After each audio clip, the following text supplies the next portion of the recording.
사랑으로 섬기시는 주님이란 제목으로 말씀의 은혜를 나누려고 합니다. 요한복음 13장 이후에는 주님의 사역 중에서도 마지막에 해당되는 그런 시기의 말씀과 행적이 기록되고 있습니다.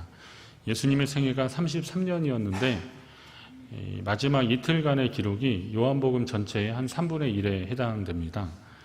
오늘 본문 1절에서처럼 주님은 이 밤이 지나면 당신이 잡혀가실 것을 알고 계셨습니다. 그래서 지금 그 어느 때보다도 더 제자들과의 이 시간이 소중하고 진지했습니다. 죽음을 목전에 둔 그 예수님은 제자들에게 가장 하고 싶었던 얘기, 예수님이 이 땅에 오신 목적과 그리고 그것이 제자들에게 그대로 좀 잘 전달되기를 원하는 마음으로 오늘 이 밤을 보내고 계시고 제자들에게 말씀하시고 행하고 계시는 겁니다. 왜냐하면 예수님이 어떤 분인지를 좀 잘 알아야 이 땅에 남아있는 제자들이 예수님을 더 잘 전할 수 있기 때문에 그렇습니다. 예수님이 제자들한테 나를 따라오느라 내가 너희로 사람을 낚는 어부가 되게 하리라 그렇게 하셨는데, 진짜 이 사람을 낚는 어부는 단지 사람을 모으는 자가 아니라 하나님의 사랑을 깨닫고 그 사랑을 전하며 그 사랑이 바로 독생자 예수 그리스도를 통해서 우리에게 오셨다라는 것을 확신 있게 전하는 사람들, 이 사람들이 바로 예수님의 제자들이거든요. 예수님은 이 모든 사람들이, 지금 예수님 앞에 있는 이 제자들이 바로 그런 사명을 더 잘 감당하기를 원해서 예수님 마지막으로 지금 당부하시고 보여주고 계시는 겁니다. 그래서 지금부터 예수님이 말씀하시고 행동하시는 그런 내용을 말씀을 통해서 잘 읽으면 오늘 우리가 예수님이 어떤 뜻으로 우리에게 말씀하시고 또 어떤 것을 우리에게 말씀하고 싶어 하시는지를 우리가 깨달을 수 있습니다. 여러분이 주님의 말씀을 하나도 놓치지 마시고 깨달으시고 또 삶 가운데 실천하시기를 주의 이름으로 부탁드립니다. 짐승은 먹이로 유인을 합니다. 그러나 사람은 사람으로 인도해야 됩니다. 짐승은 먹이를 던져주면 그걸로 덫도 놓고 그걸로 이제 어떤 포획도 하고 그러잖아요. 그러나 사람은 먹이를 따라가면 안 되는데, 안타깝게도 사람이 사람으로 같이 인도함을 받고 그래야 되는데 그 외의 것들로 자꾸 현혹되는 그런 일들이 많습니다. 물질이나 명예, 지위나 권세, 쾌락과 정욕, 이런 것들에 자꾸 마음이 가고 그것을 따라가고 그것에 속아서 인생을 허비하기도 합니다. 그런 것들의 허상을 보고 만족해하는 사람들이 세상에 얼마나 많은지 모릅니다. 하지만 이 모든 것들은 분명한 것은 영원한 것이 아니라는 겁니다. 사람의 권력도 영원하지 않고요. 그리고 사람의 재산도 영원하지 않습니다. 물질도 영원하지 않고요. 그리고 그가 차지하고 있는 그 자리도 영원하지 않습니다. 무엇보다도 그가 누리고 있는 쾌락이나 정욕이나 이런 것도 순간은 만족할 수 있겠지만 그러나 끝까지 그를 만족시킬 수 없습니다. 그럼 이럴 때 우리가 영원한 것이 무엇인가에 대한 다시 한번 생각을 하게 되는 겁니다. 세상에 영원한 것이 무엇이 있을까라고 많이들 생각하고 그 영원성을 계속 지켜보려고 노력을 했지만 우리 역사의 기록으로 보면 어느 것 하나 계속되지 않았습니다. 이집트의 파라오들은 영원 불멸의 사상을 믿었고 자기의 육신을 미라로 만들어서 언젠가 다시 깨어날 것이라고 기대했지만 그 미라의 그 모습들은 박물관이나 이런 데서 그냥 사람들의 구경거리에 지나지 않습니다. 그들이 다시 그 몸으로 다시 살아날 것이라고 기대하는 사람은 하나도 없고 앞으로도 그렇게 되지 않을 것 같습니다. 그렇다면 우리 인생에 있어서 가장 영원한 것들은 과연 무엇일까요? 모르긴 몰라도 우리가 사는 이곳에서 영원한 것을 찾기는 참 힘들 것 같습니다. 그렇다면 우리는 다시 우리의 눈을 들어서 영원한 것을 향해서 바라봐야 되는데 그것은 바로 하나님이시고 그리고 하나님의 사랑이라는 겁니다. 하나님은 하나님의 영원하심을 우리에게 무엇으로 보여주셨냐? 그게 바로 사랑으로 보여주셨다는 거예요. 그 사랑의 본체가 뭐냐? 바로 예수 그리스도라는 거예요.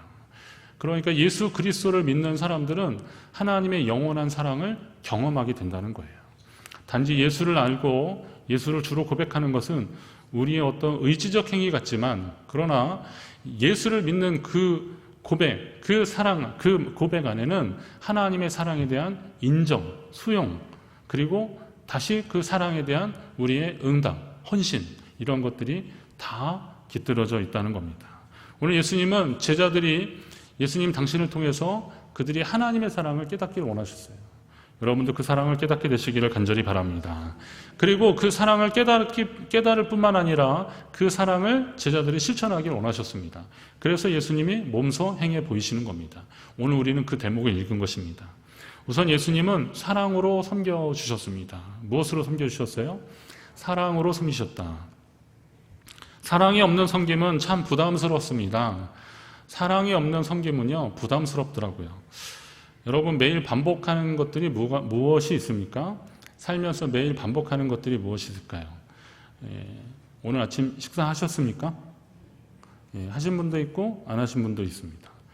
일단 그러나 밥은 일단 뭐 거르지 않고 특별한 경우 아니면 거의 먹게 되는데, 이게 무슨 가부장적이냐라고 하는 논쟁은 좀 뒤로 하고라도 주로 아침은 누가 차립니까? 남편이 차리십니까? 한번 조사해 볼까요? 주로 아침은 누가 차려요? 아내들이 차립니다. 남편들이 뭐 어쩌다가 이제 섬기는 마음으로 한두 번 차려주지만 아이들이 싫어할지도 모릅니다. 아빠가 매일 차려주는 그 밥을 계속 먹어야 되는 건 얼마나 또 곤욕이겠습니까? 잘하는 사람이 잘 차리게 되는데, 아내들이 보통 아침을 차리는데, 그러나 그 많은 밥상을, 그리고 어쩌면 평생 같이 뭐 동반자로 만나서 평생을 같이 가면서 그 많은 밥상을 사랑 없이 차려준다고 생각을 해보십시오. 그러면 그것을 먹는 사람도 힘들 거고 차리는 사람은 또 얼마나 힘이 들까요? 만약에 사랑 없이 그 밥상을 차려주면 이거 참 지겨울 겁니다. 내가 이러려고 결혼했나, 내가 이러려고 이 집에 시집 왔나, 그렇게 하는 거죠. 반찬 투정은 또 얼마나 심한지, 뭐 짜다, 맵다, 싱겁다, 막 자꾸 얘기해요. 그럼 당신이 한번 해보라고 막 그래도 그 어쩌다 한두 번이지 또 하게 되고, 또 지난번에 짜다 그랬으니까 이번에 또 싱겁게 만드는 나를 보면서 또 자괴감이 느껴지는 거죠. 내가 이거 뭐 하려고 지금 이걸 하고 있나. 사랑이 빠지면 그 행위 자체가 굉장히 불쌍해지더라고요, 보니까. 그러나 사랑하게 되면 어떻게 하든 좀 좋은 거 해주고 싶어서 애쓰게 되는 겁니다. 자, 사랑이 담겨진 식탁을 먹으면 힘이 나는데, 사랑 없는 식탁을 먹으면 어때요? 힘이 빠지는 거예요. 힘이 나고 빠지고가 바로 거기에 있더라고요. 사랑에 있더라고요. 자, 그러면 주님이 우리를 사랑하셨는데, 주님이 우리를 섬겨주셨는데 사랑으로 섬겨주셨다라는 사실을 우리가 알아야 됩니다. 주님이 돌아가시는 순간에 누가복음 그 23장에 보면 주님이 뭐라 그러시냐면, 아버지 저들을 사하여 주옵소서, 자기들이 하는 것을 알지 못함이니이다. 이게 예수님이 어떤 상황에서 기도하시는 거예요?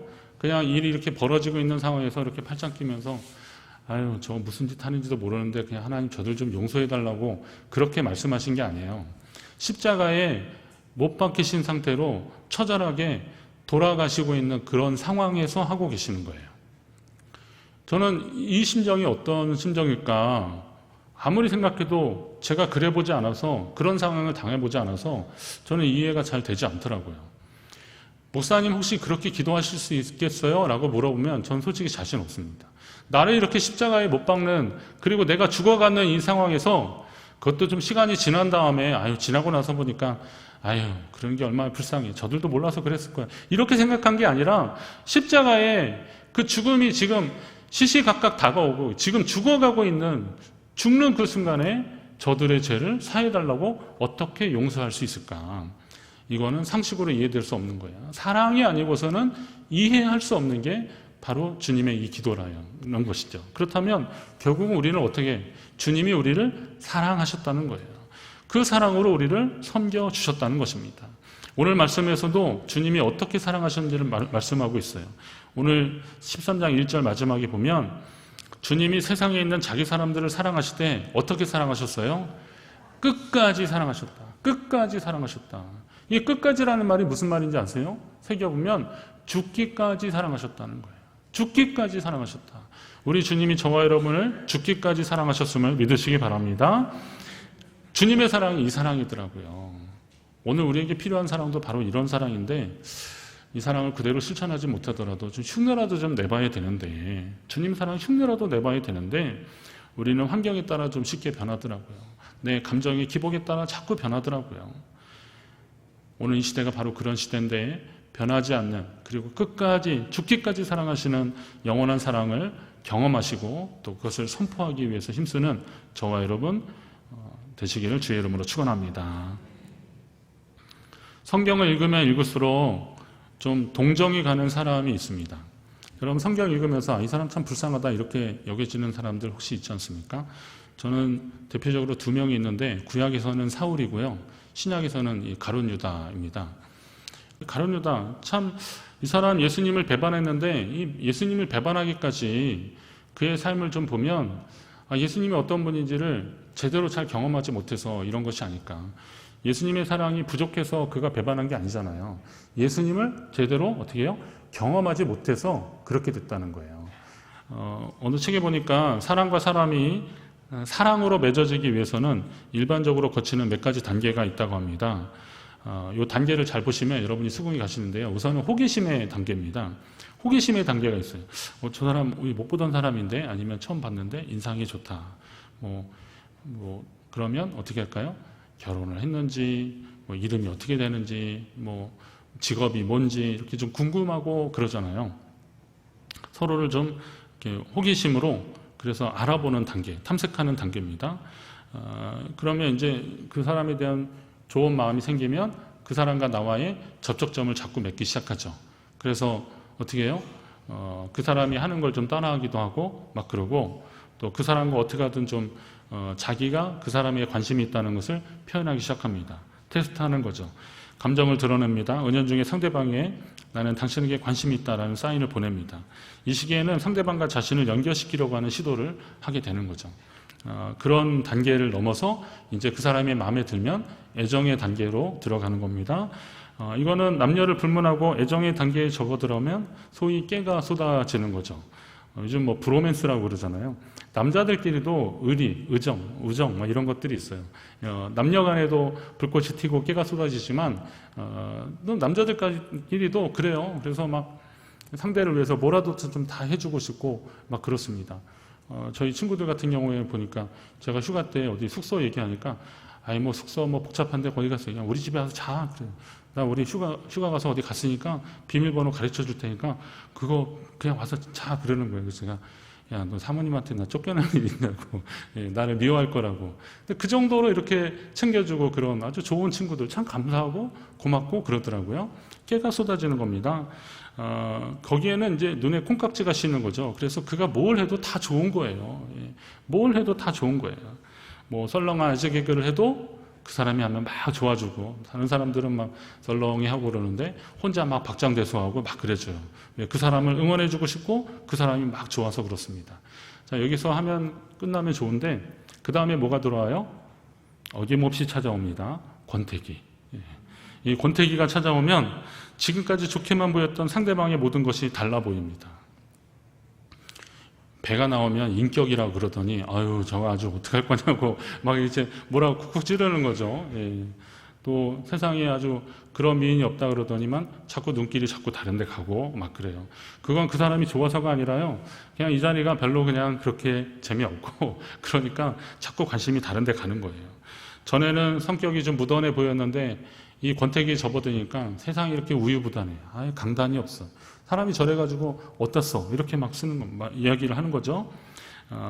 이게 근데 잘 보면 이게 사람이 어떤 과정들이에요. 저는 이것이 좀 건강하게 잘 극복하면 자, 어떻게 돼요? 호기심의 단계가 있고, 그리고 서로에 대해서 시험을 탐색을 하고, 그리고 애정의 단계, 그리고 권태. 좀 마냥 좋을 수는 없잖아요. 그 다음에 이제 무슨 관계가 올까요? 그것이 다 지나가면 어떻게 해요? 이때부터는 그 사람을 진정으로 이해하기 시작하고 좋아지기 시작하는 성숙의 단계로 들어가는 거죠. 그래서 그 사람을 이해하기 시작합니다. 그리고 그 사람 이름만 나와도 좋은 것 같고, 또 만나면 괜히 좋고, 그리고 또 이왕이면 그 사람이 잘 됐으면 좋겠고, 막 그런 마음들이 있는 거죠. 부부간에도 전에는 막 치열하게 싸우고 막 그랬는데, 이 관계가 딱 지나가면 어때요? 어디 아프면 막 전에는 병원 가봐 막 그랬는데 일로 와 빨리 가 그러면서 막 가주고 막 그러죠. 그리고 또 누가 뭐라 그러면 같이 흉보고 그랬는데 아니야 그 사람도 이유가 있을 거야 라고 그를 이해하는 그런 말을 하기 시작합니다. 왜 그렇습니까? 이것은 성숙의 단계인데 이 과정까지 가기 많이 참고 기다리고 그 사람의 기회를 줬기 때문에 그 기회가 그러니까 무르익는 거죠. 그러면서 그 사람을 이해하기 시작하는 겁니다. 바울이 그 고린도전서 13장에 보면 사랑이 뭐냐 그랬어요. 모든 것을 참는다. 띄워줘야 되는데요. 모든 것을 바라고 모든 것을 견뎌주는 거. 이게 바울이 말하는 그 사랑의 단계, 그리고 사랑이 성숙해지는 그런 단계라는 겁니다. 그런 관계 속에 들어갈 때 하나님 그 사람과의 관계가 깊어지는 것인데, 그리고 또 그런 관계에 들어가면 그 사람을 이해하게 되는 건데, 저는 이 관계를 가룟 유다의 경우로 좀 비춰봤어요. 그래서 가룟 유다하고 예수님의 관계. 우선 유다는 주님에 대한 호기심이 넘쳤습니다. 호기심 단계는 당연히 있잖아요. 갈릴리의 나사렛 출신인데 그분이 다니는 곳마다 사람들이 막 있고, 또 말씀하시는 게 좀 특이하고, 전에 듣지 못하고 예사롭지 않고, 그러니까 이제 그분을 따르는 사람들이 있기 시작해요. 그러니까 가룟 유다도 예수님을 따라 나섰던 겁니다. 그러면서 예수님 주변에서 예수님을 잘 살피기 시작합니다. 시험의 단계죠. 정말 주님이 능력을 행하시니까 많은 사람들 사이에서 또 담대하게 말씀을 선포하시니까 좀 괜찮은 것 같아요. 그러면서 자연히 예수님을 따라다니는 시간들이 많아지기 시작합니다. 그러면서 예수님이 본격적으로 나를 따라오너라 그러면서 또 받아주기 시작하니까 얼마나 내 사랑을 받아주고 나의 관심을 받아줄 수 있으니 얼마나 좋아요. 예수님과 함께 동행하는 겁니다. 주님이 병자를 고치실 때, 주님이 역사하실 때 그 옆에 있는 것만으로도 영광이 됩니다. 오병이어 기적을 베풀 때 이게 어떻게 난 건지는 모르지만 계속 나눠줘도 생기는데, 그걸 막 광주리에서 나눠주고 있는데 보니까 학교 때 친구를 만난 거예요. 유다 너 뭐하고 있냐? 그러니까 야 너 몰라, 내가 저 예수님 제자야. 나 제자야. 그러니까 야 좋겠다. 부러움도 한 몸에 받고, 그러면서 예수님이 하시는 그런 일들이 정말 감사하고, 또 그 제자라는 것이 너무 영광스럽고, 막 그런 꿀 같은 시간들이 막 지나갑니다. 그런데 어김없이 찾아오는 게 뭐라고요? 권태기. 예수님만 믿으면 뭐든지 다 해결할 것 같은데, 예전에 병자를 고치면 막 놀랍고, 또 고침받은 사람이 하나님 찬양하고 또 예수님한테 그냥 막 극진하게 하고 그러니까 굉장히 좋았는데, 그런데 계속 지나니까 사람들이 자꾸 오니까, 그것도 아픈 사람들이 막 골라서 오니까 피곤해지기 시작하는 거죠. 또 막 그 사람들 예수님까지 이렇게 안내하고 막 그러는데 그냥 그것도 피곤하고, 또 혹시 막 나병같이 이렇게 전염성이 있는 그런 사람들이 예수님께 오면 예수님 가까이 있는 게 좀 부담스럽고, 또 어린아이들은 왜 이렇게 많이 오는지, 야 가, 너 엄마 어디 갔어? 막 그러면서, 그러니까 예수님 뭐라 그래요? 어린아이가 내게 오는 것을 막지 말라고. 천국에는 이런 어린아이 같아야 간다고 그러시고. 그러니까 이 제자들 입장에서 특히 가룟 유다는 예수님의 그런 모습들이 좀 피곤해지기 시작하는 겁니다. 그리고 또 결정적으로 예수님 주변에 어떤 사람들이 왔어요. 가난하고 병들고 또 문제가 있고 이런 사람들, 세리나 죄인들, 이런 사람들이 왔어요. 그러다 보니까 그런 사람들의 고민을 들어주고 그 사람들과 함께하는 것이 굉장히 피곤하고 힘든 일인데, 그런데 정작 당시에 지배계층이고 상류계층이라고 할 수 있는 종교인들 있잖아요. 그리고 또 그 부자들, 이런 사람들은 예수님을 멸시하는 거예요. 대제사장, 서기관, 바리새인들, 이런 사람들이 예수님을 하찮게 여기고 그러는 겁니다. 내가 예수님 제자인데 예수님 옆에 있다가는 덩달아서 그냥 같이 잡힐 것 같고, 매 맞을 것 같고, 잡혀 죽을 것 같고, 그러니까 괜히 좀 불안해지는 거예요. 어디 갔더니 막 돌을 던지는 사람도 있고, 그러니 예수님 옆에 있는 게 점점 힘들어지는 겁니다. 결정적으로 또 가룟 유다가 돈을 맡았던 사람인데 돈이 점점 떨어져요. 이제는 식사도 알아서 해야 되는 그런 상황이 벌어질 때도 있어요. 먹을 것을 구하러 막 동네로 가기도 하고요. 이게 구걸하고 그런 건 아니에요. 그런데 그래도 하여튼 각자 좀 해결하러 가기도 하고 막 그랬을 겁니다. 그런 상황이었거든요. 그런 상황이었는데,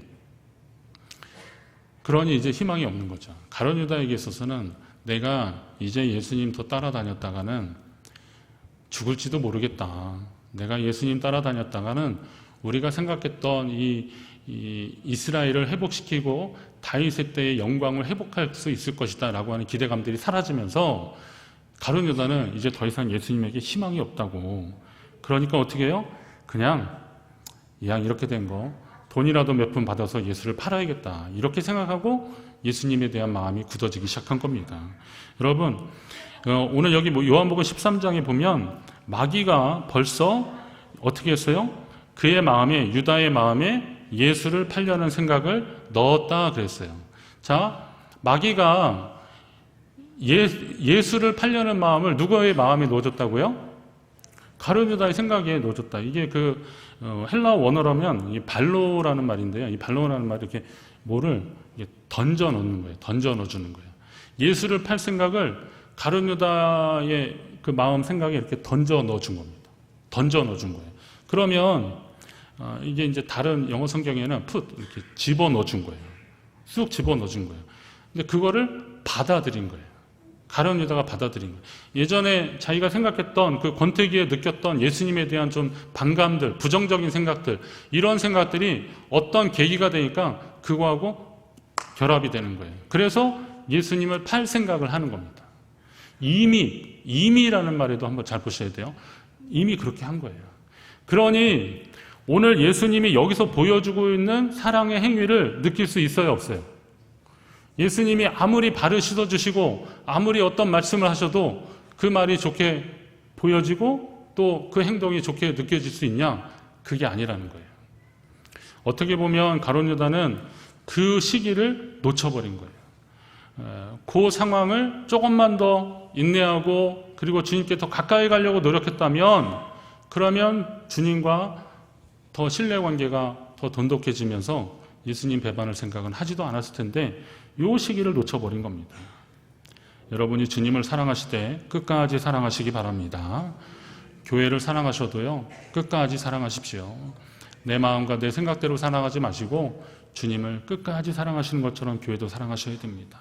형제와 이웃을 사랑하시되 끝까지 사랑하시기를 주의 이름으로 부탁드립니다.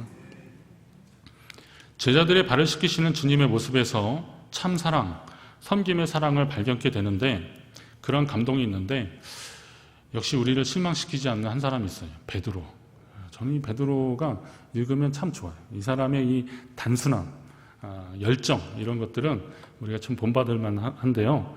8절에 뭐냐 그러면 베드로가 이르되 내 발을 절대로 씻지 못하시리이다. 물어봐요. 주님, 우리 지금 발을 씻어주시는 겁니까? 그렇다니까 절대 못 씻는다는 거예요. 베드로 답죠? 예. 왜 그런 거예요?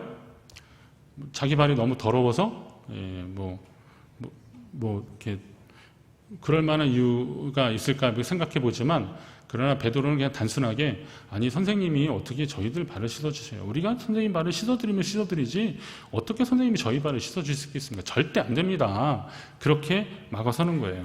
그랬더니 예수님 뭐라 그래요? 내가 너를 씻어주지 아니하면 내가 나와 상관이 없다 이렇게 말씀하셔요. 또 이러니까 또 우리의 베드로 어떻게 해요? 그러면요 내 발만이 아니라 손과 머리도 다 씻어달라고 그렇게 예수님께 또 얘기하는 겁니다. 베드로 답죠. 예. 저는 이 베드로의 이 말이 참 진지한 거, 그러니까 웃으면서도 참 진지하더라고요. 그리고 우리가 한번 생각해 볼 만한 대목이 되더라고요. 우리는 보통 예수님한테 제가 감히 주님 앞에 그럴 수 있겠습니까? 라고 이야기합니다. 아니 주님이 어떻게 제 발을 씻어주셔요? 제가 씻어드려야 되죠. 말은 그렇게 해요. 그런데 진짜 주님을 생각하고 하는 말들이냐라고 한번 생각해 보시자 이거죠. 베드로 같은 경우는 나중에 그냥 금방 생각을 바꿔서 그랬겠지만 주님이 내 발을 씻어주시려고 할 때 그것은 단순히 내 발이 더러워서 씻어주시는 것이 아니라 주님은 섬김의 모범을 지금 실천하고 계시는 거예요. 선생이 되신 주님이 제자들의 그 발을 닦아주신 것이 특히 이례적인 것이듯이 그런 사랑을 오늘 우리가 경험했다라는 것을 주님이 돌아가시고 나서도 제자들이 기억하고 우리가 그 사랑을 받은 사람들이 아니냐라는 마음을 가지고 주님의 사랑을 이제 또다시 실천하기를 주님은 원하고 계시는 거예요. 그것이 하나님이 오늘 우리에게 원하시는 일들이라는 겁니다. 그렇다면 여러분 우리는 어떻게 해야 되겠습니까? 주님을 위한답시고 그냥 이렇게 좋은 말들로 미사오구를 이렇게 막 늘어놓는 사람들이 아니라 내 삶이 정말 주님의 사랑을 경험했고, 그리고 나는 그 주님의 사랑을 경험한 자답게 인생을 살아가고 있는지를 한 번 더 진지하게 고민하는 게 훨씬 나은 것이죠. 말로 하나님의 은혜입니다 라고 말한다고 해서 진짜 하나님의 은혜가 그에게 계속 임하는 걸까요? 그거는 잠깐의 트릭입니다. 그거는 잠깐 위안을 삼을 수 있을지 모르겠지만 진정한 그의 삶 가운데 하나님의 역사하심과 하나님의 인도하심, 하나님의 개입하심을 경험하려면 말을 그렇게 할 것이 아니라 기도의 무릎을 꿇어야 되는 거예요. 그리고 하나님 아버지의 마음을 더 알려고 말씀과 기도로 주님 앞에 더 나가야 되는 겁니다. 그래야 온전한 하나님의 뜻을 경험하게 되고 깨닫게 되고 실천하게 되는 것이죠. 그래서 여기 소제목처럼 차라리 주님의 그 사랑의 바다에 푹 빠지셔야 돼요. 예, 그거를 경험해야 돼요. 그러니까 하나님이 우리에게 그 사랑을 베풀어 주셨을 때 이 감당할 수 없는 그 사랑, 그러나 받을 수 없는 자격에 내가 그 감당할 수 없는 사랑을 받았을 때 감사하다면, 그걸 느껴진다면, 그 사랑에 빠졌다면 이제 어떻게 돼요? 그 사랑을 실천하는 사람으로 이 땅 가운데 살아가야 할 책임과 의무가 우리 가운데 있다는 것입니다. 고린도전서 4장 20절에 보니까 하나님의 나라는 말에 있지 않고 능력에 있다 그랬습니다. 하나님의 나라는 말에 있지 않고 능력에 있다 그랬어요. 그러면 여러분, 이 말은 뭐냐면 말로만 하는 것이 아니라 하나님이 우리에게 주신 그것을 삶 가운데 영향력 있게 나타나는 삶으로 보여줘야 하나님 나라가 이루어진다는 거예요. 입으로만, 입술로만 하는 거 말고, 우리 종교적 이야기들 있잖아요. 기도해 드릴게요. 네, 하나님 은혜입니다. 아니, 이 말 자체가 나쁘다는 게 아니에요.